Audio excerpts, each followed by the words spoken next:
Hi guys, welcome to the vlog, Advice for the Days.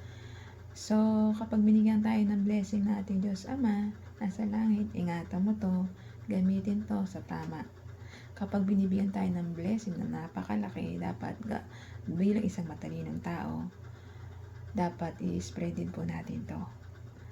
Magtayo ka ng business, ng farming, kumuha ka ng mga taong gustong magkatrabaho para makatulong sila sa pamilya nila.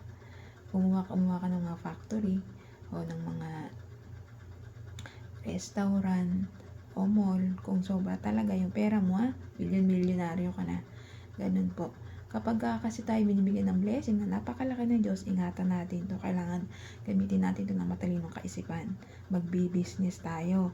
Magtayo tayo ng mga struktura dyan, mall, farm, o whatever na pabrika na makakatulong din tayo sa kapwa-tao natin, na mabigyan natin sila ng trabaho, di ba? Kasi once ang tao may trabaho, makakatulong sa pamilya niya at mapapakain niya to. Ganon din po sa mga matatanda na hindi na makapagtrabaho, magtayo tayo ng foundation para sa kanila, para matulungan natin sila at habang sa huling sandali ng buhay nila dito sa ibabaw ng mundo ay masagip pa rin natin buhay nila at ano pa rin sila, mapil nila yung kahit mamamatay na sila, matanda sa mapil nila yung kaginhawaan ba ng buhay nila. Ganun po yun. At doon naman sa mga bata na nabuntis ng maaga, di ba? So, kailangan din po natin magtayo mga foundation. Ito lang po yung para sa mga sobra-sobra talaga yung blessing. As in, million na yung pera, billion na yung pera. Ganyan. Kailangan natin magtayo ng mga foundation para sa mga ganung tao. Sa mga na-rape, sa nabuntis ng maaga, sa mga namatayan, sa mga matatanda, sa mga ano dyan, nangangailangan ng tulong, mga hirap magparal ng mga anak, ganun, mga scholar, yan, tulungan natin sila, yung mga magulang na marang pinapaaral na kolehiyo, tulungan po natin sila kasi alam ko yan dalas ko yan, na hirap magparal ng kolehiyo, halos walang matira sa sahod nila. Yan po yung dapat natin tulungan, yung mga taong ganyan, mga OFW yan na nagkasakripisyo sa ibang bansa para maiahon yung mga pamilya at mapaaral yung mga anak nila.